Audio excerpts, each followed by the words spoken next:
अथ श्रीगणपत्याथर्वशीर्षम् भद्रं कर्णेभिरेति शान्तिः। हरिः नमस्ते गणपतये त्वमेव प्रत्यक्षं तत्त्वमसि त्वमेव केवलं करतासि त्वमेव केवलं धरतासि त्वमेव केवलं हरतासि त्वमेव सर्वं खलविदं ब्रह्मासि त्वं साक्षादात्मासि नित्यं ऋतं वच्मि सत्यं वच्मि अव त्वं माम् अववक्तारम् अवश्रोतारम् अवदातारम् अवधातारम् अवानुचानमवंशिष्यम् अवपश्चातात् अवपुरस्तात् अवचोत्तरातात् अवदक्षिणातात् अवचोर्ध्वातात् अवाधरातात् सर्वतो मां पाहि पाहि समन्तात् त्वं वाङ्मयस्त्वं चिन्मयः त्वमानन्दमयस्त्वं ब्रह्ममयः त्वं सच्चिदानन्दद्वितीयोऽसि त्वं प्रत्यक्षं ब्रह्मासि त्वं ज्ञानमयो विज्ञानमयोऽसि सर्वं जगदिदं त्वत्तो जायते सर्वं जगदिदं त्वत्तस्तिष्ठति सर्वं जगदिदं त्वयि लयमेष्यति सर्वं जगदिदं त्वयि प्रत्येति त्वं भूमिरापो नलो नीलो नभः त्वं चत्वारि वाक्पदानि त्वं गुणत्रयातीतः त्वं कालत्रयातीतः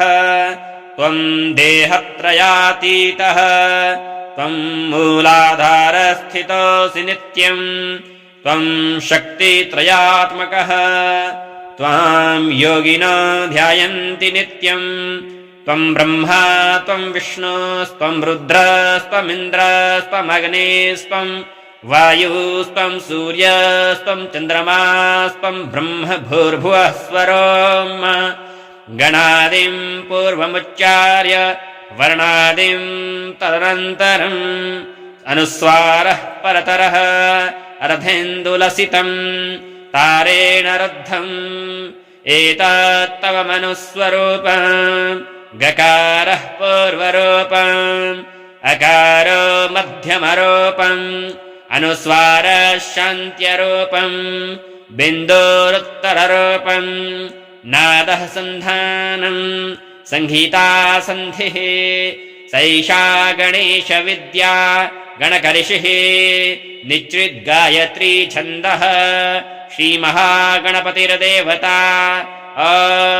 गं गणपतये नमः। एकदन्ताय विद्महे वक्रतुण्डाय धीमहि तन्नो दन्ती प्रचोदयात्। एकदन्तं चतुर्हस्तं पाशाङ्कुशधारिणम् अभयं वरदं हस्तैर्बिभ्राणं मुषगध्वजम् रक्तं दम्बोदरं शूर्पकर्णकं रक्तवाससं रक्तगन्धानुलिप्ताङ्गं रक्तपुष्पैः सुपूजितं भक्तानुकम्पिनं देवं जगत्कारणमच्युतम् आविर्भूतं च सृष्ट्यादौ प्रकृतेः पुरुषात् परम् एवं ध्यायति यो नित्यं स योगी योगिनां वरः।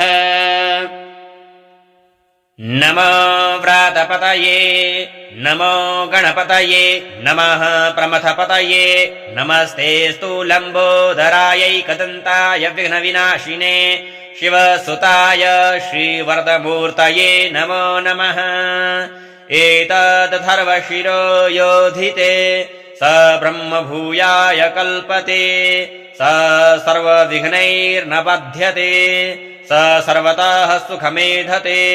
स पञ्चमहापातकोपपातकात् प्रमुच्यते सायमधियानो दिवस्कृतं पापं नाशयति प्रातरधियानो रात्रिकृतं पापं नाशयति सायं प्रातः प्रयुञ्जानो पापो भवति धर्मार्थकाममोक्षं च विन्दति इदमथर्वशीर्षमशिष्याय न देयम् यो यदि मोहात् दास्यति स पापीयान् भवति सहस्रावर्तनाद्यम् यम् काममधिते तमनेदम् साधयेत अनेन गणपतिमभिषिञ्चति स वाग्मी भवति चतुर्थ्यामनशनम् जपति स विद्यावान् भवति इत्यथर्वणवाक्यम् ब्रह्माद्याचरणम् विद्यात् न बिभेति कदाचनेति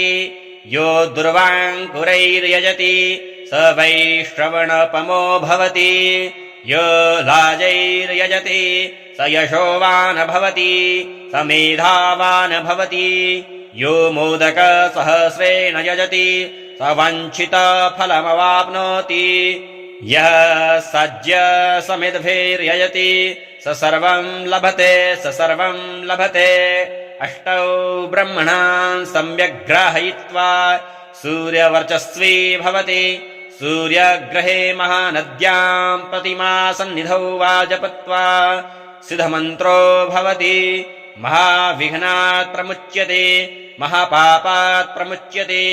महादोषात् प्रमुच्यते स सर्वविद भवति य एवं वेद ॐ भद्रं कर्णेभिरेति शान्तिः इत्यगणपत्यथर्वशीर्षम्।